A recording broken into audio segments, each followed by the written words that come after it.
Welcome to the Synthesis of Yoga, the book that changed my life. For those who are new, we are studying Sri Aurobindo's major work, The Synthesis of Yoga, which brings us the distilled wisdom of thousands of years of yogic research and development in India. And he gives a new form to the yoga, integral yoga, and this book is the key to that understanding. We have reached now the part 1, 8th chapter, the divine will. And you will find a link in the description by which you can see this chapter, and we will be reading line by line, paragraph by paragraph, and trying to understand each line. Very act of reading Sri Aurobindo is powerfully transformative. Getting imprinted by his consciousness, his light through his words, that had been one of the most powerful transformative experience for me, core of my sadhana. So I'm happy to bring this journey, share with all of you. In our previous episode, which was number 103, we saw that grief, unrest, desire, all these are laws of our outer nature. Whereas the laws of our soul is of peace, harmony, self-existent delight. And there is a transition that we have to make from our bodily life, its needs and desires, to mental constructs, and then going beyond to the unwalled wideness and freedom of the spirit. In that, when we transition from social laws, codes of conduct, it is not something that we just blindly reject. It is in tune with what the divine will guides. Our normal state is identification with our fellow beings through our mind, through our heart. When we liberate ourselves from this and identify with the divine will, the divine being, divine consciousness, and from that ground identify with the collectivity, and the divine will also position you in a particular context, whether it is context of your birth and growth, or a context and work and grouping given by the divine guidance, creation, whatever be it. You may obey some or other rules and regulations if that is what the divine will is directing you to, because that may be the path of least resistance for the transformation and welfare of that larger grouping. Whereas you may disrupt, destroy, work against the existing social laws and customs if that brings a greater progress and harmony into the collectivity. So here you're serving the divine will, and joy of work is our fundamental nature, and especially the nervous being, if it is able to go beyond its personal preferences, ego-bound likes, dislikes, and preferences, and open to the divine will. That is when the flow of the divine will energy that brings the joy, that moves towards the play of spiritual delight, self-existent delight of our spiritual nature. So now we move on to the next episode, that is 104. We are starting with paragraph number 6. So in our previous episode, it was largely covering the first two stages of the ascent, the bodily life and the social law. These were the two stages we covered. Now we are coming the next one. There is still left moral law or the ideal.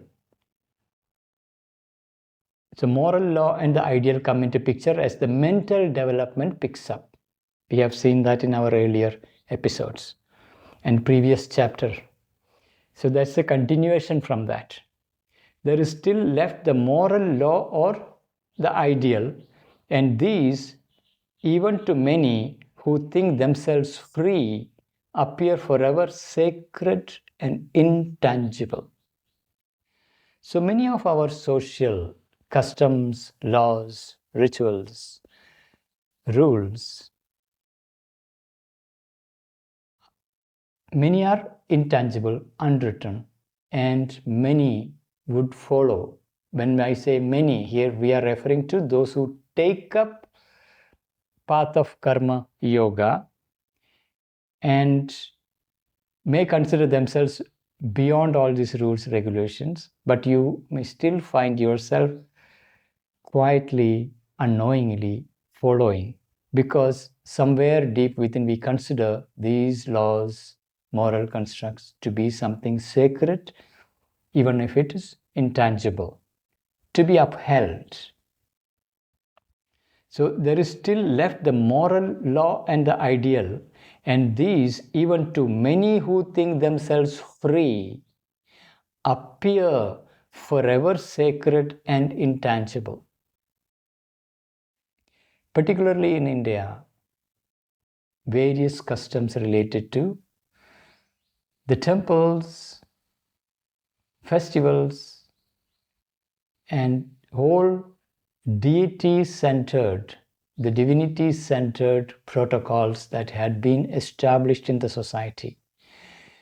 Because of our association of the sacred is with the divine, conceived in the form of deities installed in temples, worshipped during rituals, therefore, they automatically are considered very sacred and intangible, and we naturally follow them.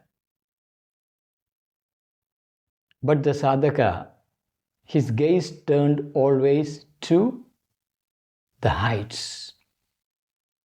So there are two directions for us to gaze. One is inward, and that lays the foundation, discovery of the psychic being. Then there is an upward gaze to the highest, ascension into spiritual planes and beyond into the supramental. That is the course of the journey. So the sadhaka has fixed his gaze upwards. The sadhaka, his gaze turned always to the heights, will abandon them to him. Him is capital H. The divine, who is the living presence above. It is to whom we abandon all the so-called sacred laws, moral constructs, processes of the society. Will abandon them to him whom all ideals seek imperfectly and fragmentarily to express. So all our moral codes of conduct, customs, ideals, social laws, these are all impartial, clumsy attempt to represent the essential, original, divine presence, its light, its force. That is what our moral constructs and ideals try to bring down into human life.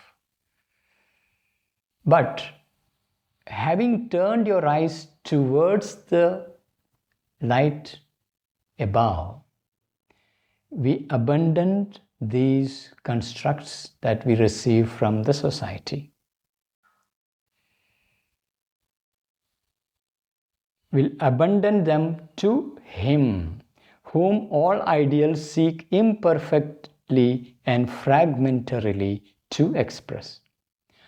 all moral qualities are only a poor and rigid travesty of his spontaneous and illimitable perfection.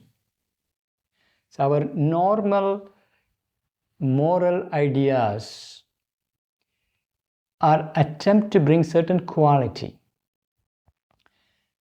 but they tend to fossilize into specific forms and become rigid.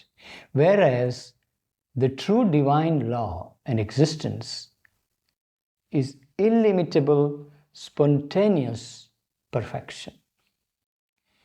It is fresh all the time.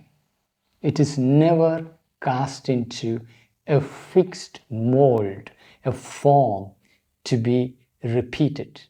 There is an unending stream of freshness of that divine consciousness that pour into, which we do not have access to.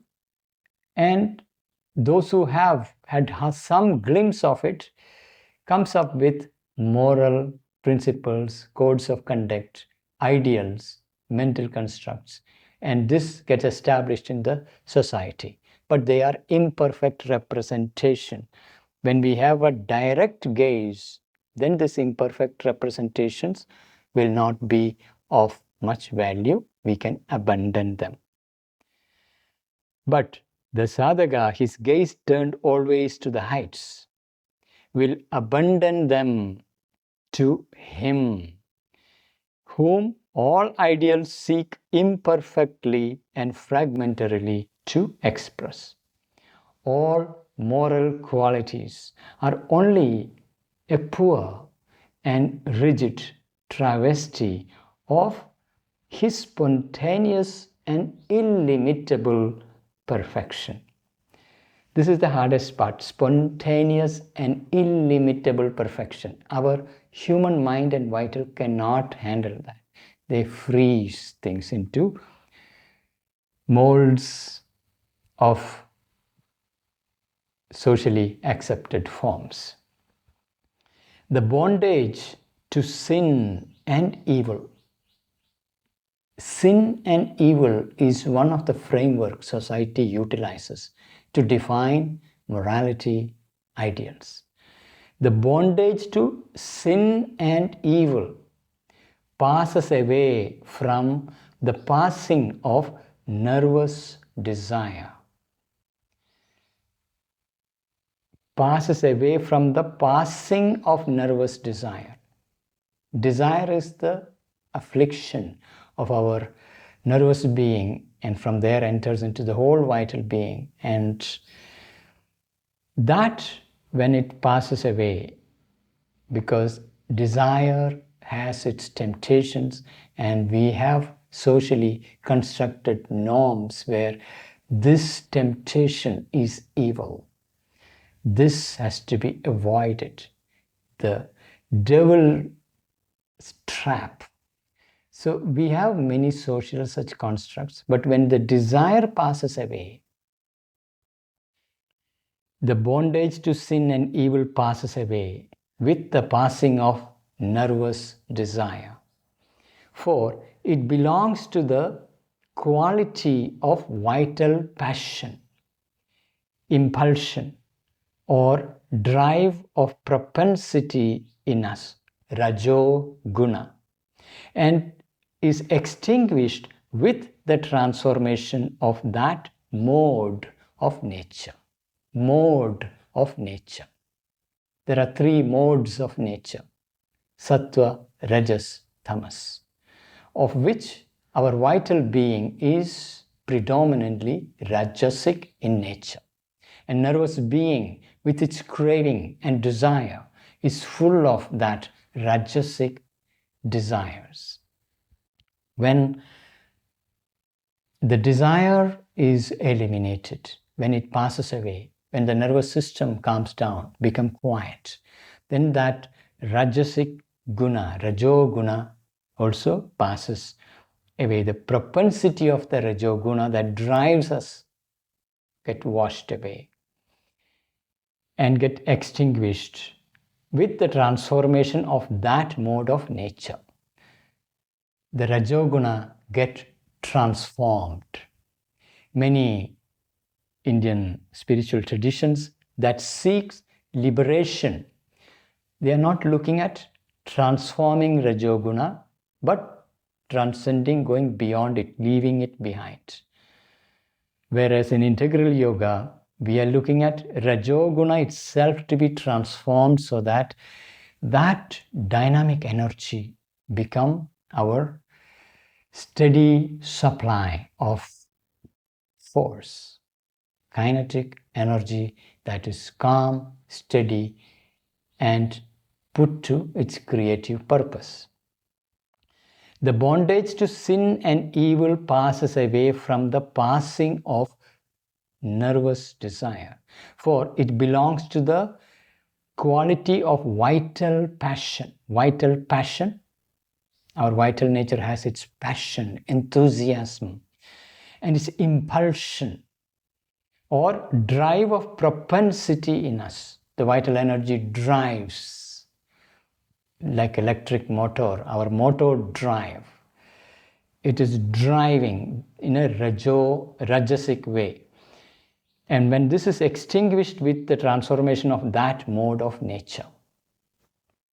So if you kill the vital, you lose the entire ability to act in the world.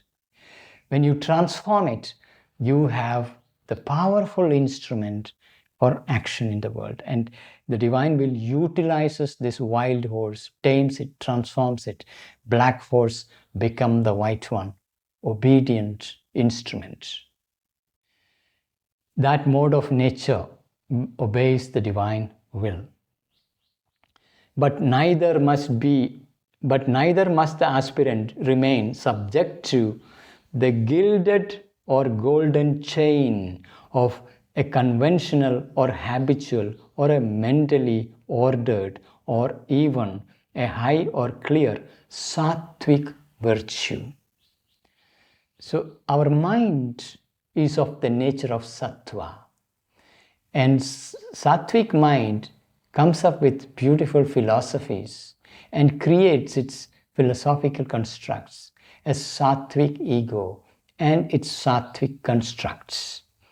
So we can get tied to this when we go beyond the rajasic nature of vital passion and its duality of sin and virtue, sin and evil, all that. When we transcend good and evil, in that sin is one of the major factors considered in social laws.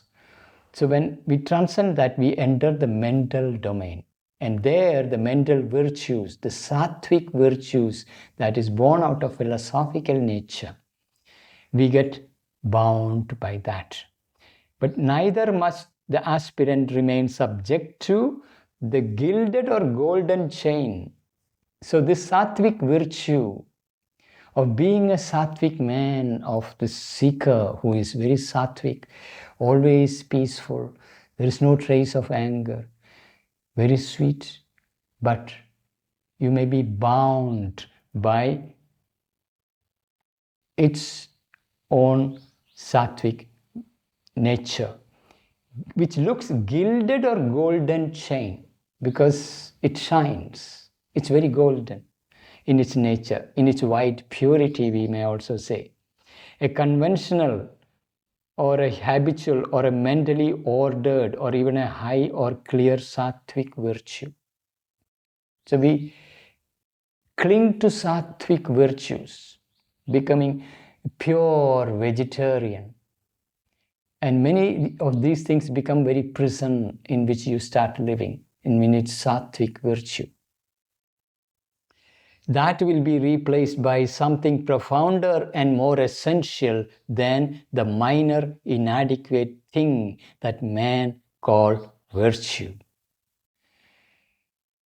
So when we are abandoning all mental, moral constructs, all these are abundant. And it is very scary for someone who has not touched the divine freedom, that light and its guidance. How can you guide your life if you don't have some reference of sattvic virtues that you have established in yourself?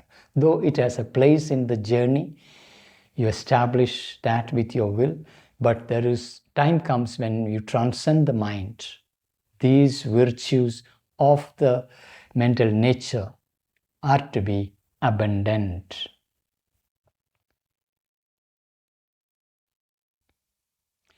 That will be replaced by something profounder and more essential than the minor inadequate thing that men call virtue.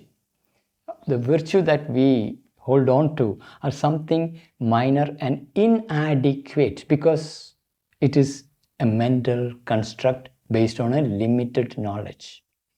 The original sense of the word was manhood, and this is a much larger and deeper thing than the moral mind and its structures. That virtue, the original sense of the word was manhood. From the animal nature, we become man. Manhood is recovered from animal impulses and its desires, cravings, drives, territoriality, all that. Then we develop our manhood through sattvic nature of our mind and its development, its culture, refinement. The original sense of the word was manhood, and this is a much larger and deeper thing than the moral mind and its structures. The culmination of Karma Yoga is a yet higher and deeper state. So we are not looking at transcending the animal nature and becoming a sattvic man with all the gilded golden purity. That's not the end. It is a step on the journey, a stage on the journey.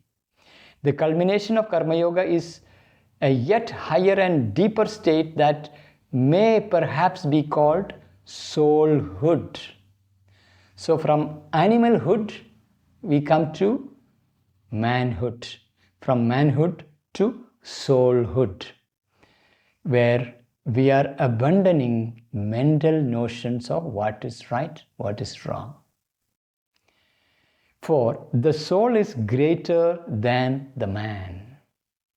The soul is greater than the man. Man is essentially a mental being.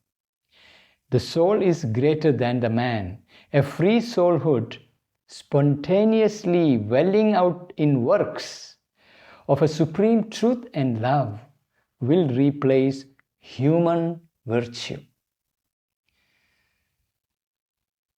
So the soulhood that wells up from the depths of our heart and it radiates into our action, expressing a supreme truth and love, capital T, capital L, because it is coming from a greater height, a deeper depth.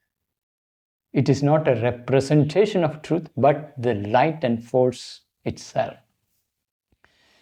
The truth and love will replace human virtue. So the sattvic man, the manhood that we cultivate, is still a human virtue. We are looking at transcending the human nature to open to the divine nature and its impulsion and its action in our daily life conduct and the mission and purpose of life. But this supreme truth cannot be forced to inhabit the petty edifices of a practical reason. Our mind is a very practical creature. There is a life that is surrounding us, and there are rules, regulations, moral constructs, philosophical constructs, ideals, principles. These are all brought in as a practical necessity. So this supreme truth, that which replaces mental constructs, the supreme truth cannot be forced to inhabit the petty edifices of the practical reason. So practical reason creates certain structure, certain edifice in which we society live.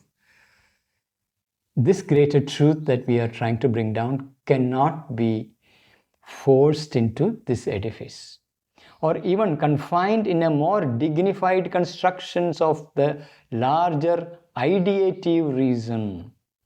So he has brought the next layer of the mind. One is the practical reason that deals with the sensory world, material world, and the life in it, a practical management of life in this material world.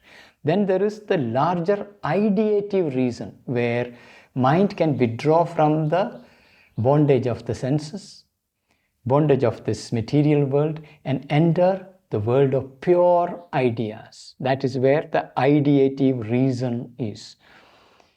And profound philosophies coming from that ideative reason. Even pure mathematics come from that place. Ideative reason that imposes its representations as if they were pure truth on the limited human intelligence.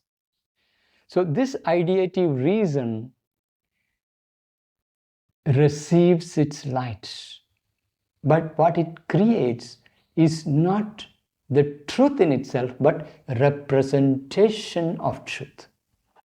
It has no access to the deeper reality, but through its linguistic structures, language and modeling, mathematical modeling, linguistic modeling, whatever be the way it models reality, it represents certain truths. But it's a representation, not the truth in itself. And these representations are presented as if they were pure truth, and it is imposed on the limited human intelligence. Our human intelligence by its very nature is limited. So these representations are brought in as if it is pure truth. So that too is not the option for the karma yogi who wants to go beyond manhood to soulhood. So, but the supreme truth cannot be forced to inhabit the petty edifices of the practical reason, or even confined in the more dignified constructions, because great philosophical constructs, scientific constructs, they are more dignified constructions honored by the society. The mental constructs, the laws, scientific laws, philosophical principles. So confined or dignified constructions of the larger ideative reason that imposes its representations. It has a tendency to impose its representations as if they were pure truth on the limited human intelligence. This supreme love will not necessarily be consistent, much less will be synonymous with the partial and feeble, ignorant and emotion-driven movements of human attraction, sympathy and pity. Our human heart, as it gets refined, it develops its sympathy, its compassion, its pity, its attraction. Heart is where this attraction and experience and a glimpse of love. It's a partial and feeble and ignorant, emotion-ridden movement. Purity of love cannot be experienced by an unpurified heart, which is bound by desire, attachment. So, when truth and love is manifesting, that cannot be bound by this narrow little heart. Heart has to open up and widen, purify, then only it can contain. So the supreme love will not necessarily be consistent, much less will it be synonymous. With what? With the partial and feeble ignorant and emotion-driven movements of human attraction, sympathy, and pity. So what we associate as our compassion, our pity for the fellow beings, especially the poor, the underprivileged, this we consider as the heights of nobility. But even that is insufficient. It is not synonymous nor consistent with the divine love, which is of a very different grade altogether. The petty law cannot bind the vaster movement. So whether it is a mental construct or an emotional experience of glimpse of love, these are still petty, small in its nature. The petty law cannot bind the vaster movement, the vastness of the divine will and love and truth. The mind's partial attainment cannot dictate its terms to the soul's supreme fulfillment.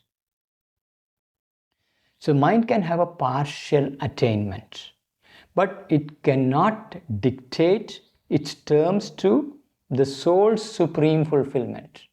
From manhood to soulhood, there is a supreme fulfillment of the soul which is merging with the supreme divine consciousness, who is the all-permeating container in which everything exists. That is soul's aspiration and soul's fulfillment. And this will not be dictated by the partial attainments of the human mind. Human mind can attain some heights, but it will remain partial. It is the soul's fulfillment that has to dominate, prevail, not mental constructs, not partial understanding, however virtuous it looks like. At first, the higher love and truth will fulfill its movement in the sadhaka according to the essential law or way of his own nature.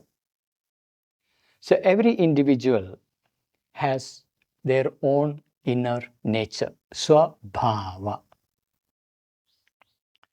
So work has to be in accordance with swabhava. So when the greater, higher love and truth enters the movement of action of the sadhaka, it will act according to the essential law or the way of his own nature. So it will not abruptly destroy, wash out your formation, your nature, your swabhava. It will respect your nature, what is essential law or way of your own being. There is something essential.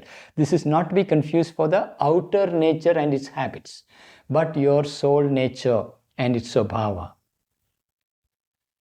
For that is the special aspect of the divine nature, a particular power of the supreme Shakti. The divine Shakti acts through individuals in 4 different ways. So a particular aspect of that power finds its expression. The particular power of the Supreme Shakti, out of which the soul has emerged into the play. Not limited indeed by the forms of this law or way, for the soul is infinite. So there is an infinity of the soul in its emergence. There is one or other power of the Shakti finding its natural expression through the individual. So this will be respected, and it will override the outer being's constructs, attachments, habits. All that will be overwritten. But the emergence of the soul with its corresponding swabhava and soul force as the Shakti reveals herself, that will be the way it enters and expresses itself. For that is the special aspect of the divine nature, the particular power of the Supreme Shakti, out of which the soul has emerged into the play, not limited indeed by the forms of this law or way, for the soul is infinite. But still, its stuff of nature bears that stamp, evolves fluently along those lines, or turns around the spiral curve of that dominating influence. So there is many pathways through which the Shakti flows out, and she will take the most natural pathway in the individual and develops that possibilities in the individual. So it's still stuff of nature bears that stamp. The stamp is the Swabhava. You have one of the nature pathway through which the Shakti is flowing, and it will have its character. Stuff of nature bears that stamp, evolves fluently along these lines, or turns around the spiral curves of that dominating influence.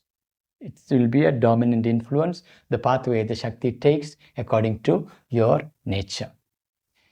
He will manifest the divine truth movement according to the temperament of the sage. So that's one of the first temperament, soul force of the sage. You may emerge as a sage, or the lion-like fighter.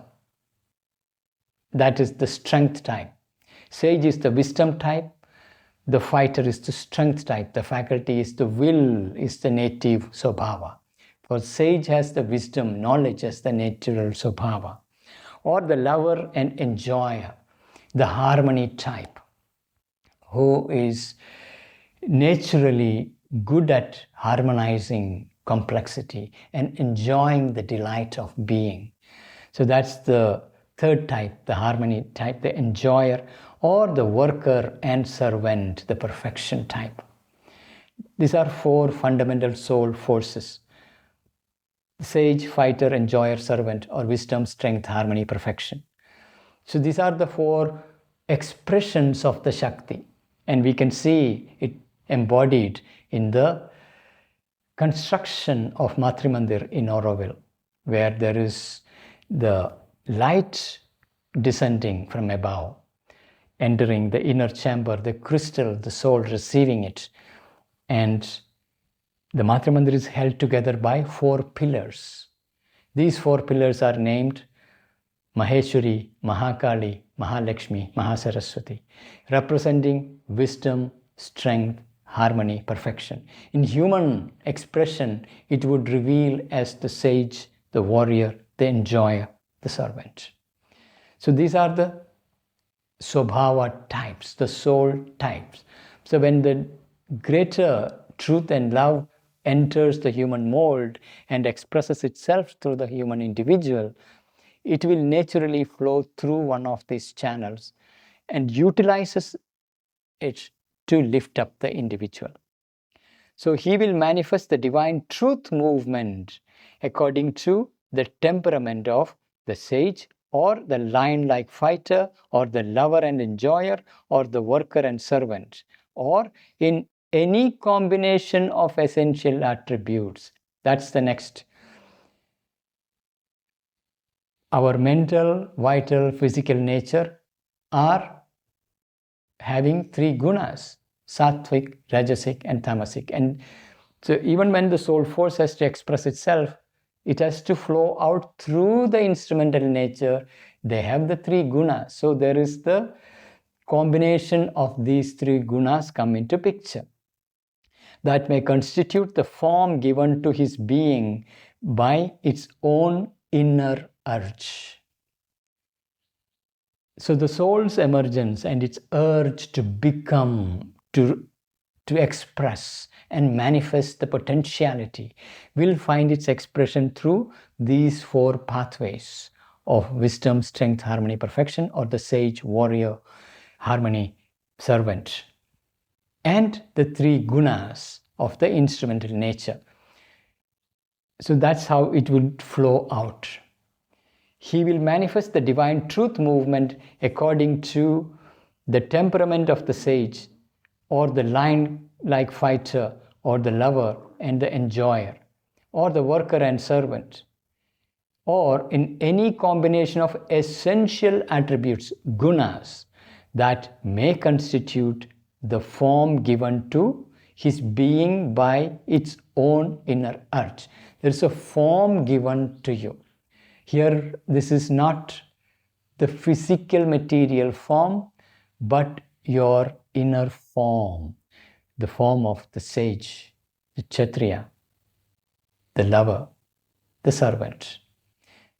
Your personality, the form of your personality. This is not the outer persona, but the soul force bringing the true person from within. That's how it would take form. It is this self-nature playing freely in his acts, self-nature, swabhava.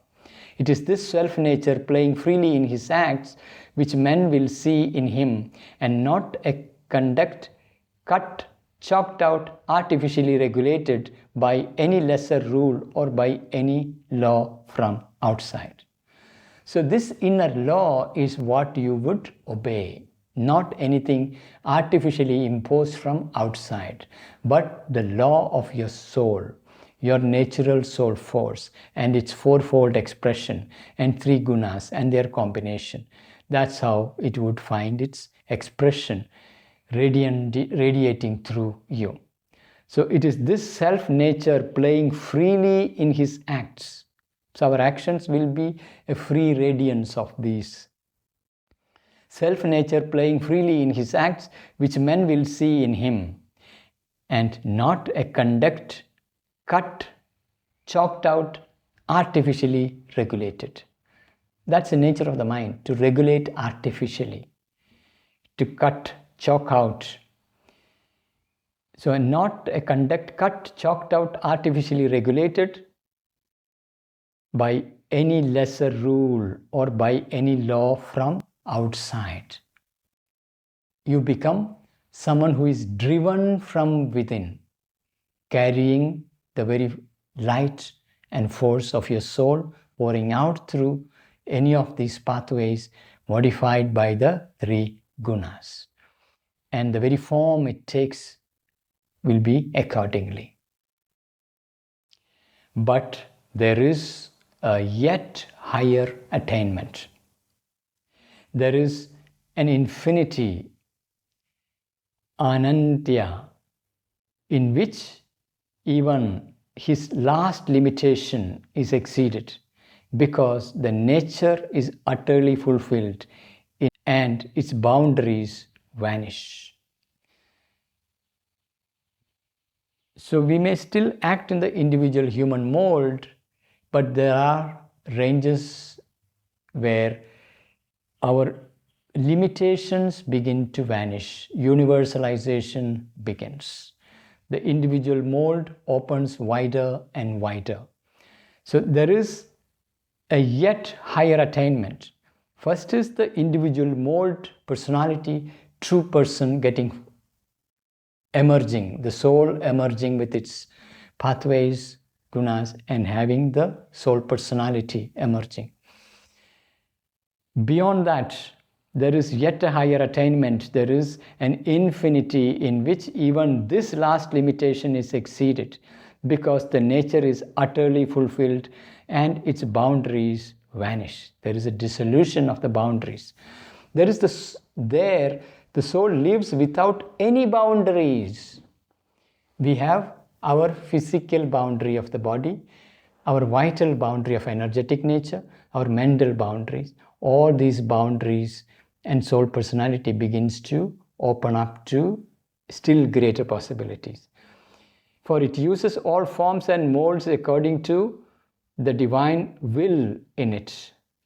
But it is not restrained, it is not tied down, it is not imprisoned in any power or form that uses it. So the greater divine personality pours itself into this individual mold that has been perfected. But that which is pouring into it will not be bound and limited by these instrumental conditions, and it would stretch and expand the instrument itself. There, the soul lives without any boundaries, for it uses all forms and molds that are formed here in the material world with its mental, vital, physical formations. All forms and molds. So it uses all forms and molds according to the divine will in it. But it is not restrained, it is not tied down, it is not imprisoned in any power or form that it uses. Now here we need to also see that your action need not be bound by your particular bodily mold, because once you go beyond the body, you are not the body. You are the vast spirit in its dynamic creative poise, where it can use any body. You can act through other human beings, animals, or other forms and molds of nature. You're not limited by your own bodily formation, your own vital formation, mental formation. It can stream through other instrumentation. It can use any. So there, the soul lives without any boundaries, for it uses all forms and molds according to the divine will in it. Whatever is possible through different molds. The divine will is there presiding in everything. Isha Vasyamidam Sarvam. There is a will that is presiding, and it is that will mobilized consciously. But it is not restrained, it is not tied down, it is not imprisoned in any power or form that it uses. Just like you may use a paintbrush or a musical instrument, but you're not limited by the paintbrush nor musical instrument. You use the instruments according to what is possible, to the extent what is possible in that instrument. But you are not limited by the instruments. You are free to use this or that instrument and even create new instruments, mold and shape things. This is the summit of the paths of works, and this the utter liberty of the soul in its actions. So that freedom to act in the world freely, using various molds of mental, vital, physical nature, according to the possibilities, because all of that become instrumentation of a liberated being, who though appear through a single body with whom people would identify you, but you are not bound by that body. You can use the vast movement and its expression through various modes that are available. This is the summit of the paths of works, and this the utter liberty of the soul in its actions. In reality, it has there no actions. So in reality, it has there no actions. So one who is liberated, on one hand, there is no action. There are nothing to do. So you will hear many masters speaking about it. There is no work to do. For all its activities are a rhythm of the Supreme, a rhythm of the Supreme, rhythm and flow of the original creative movement, and sovereignly proceed from that alone, capital T, that, the Supreme alone, like a spontaneous music out of the infinite.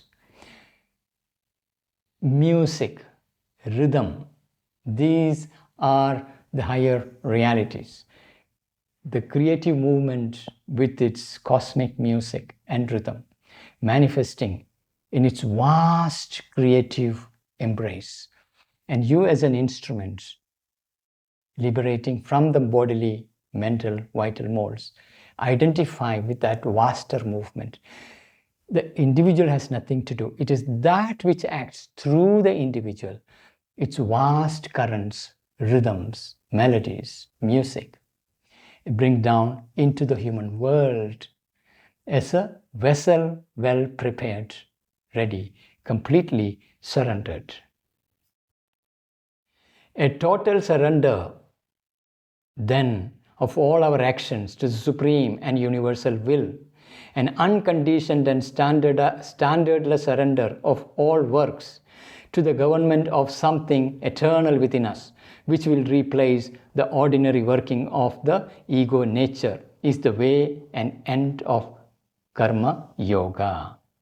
A total surrender to that, of all our actions to the supreme and universal will, supreme will, an unconditioned and standardless surrender of all works. Standardless. Standardization is the nature of the mind. When we go beyond, it is beyond all standards.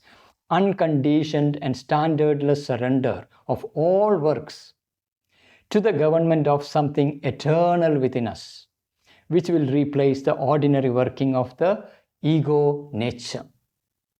That's where we reach. Surrendering the ego, dissolving the ego and workings of the ego, we transcend that. It will be replaced by this eternal will. It is the way and end of karma yoga. The way of karma yoga is entering the path, is attuning to the divine will.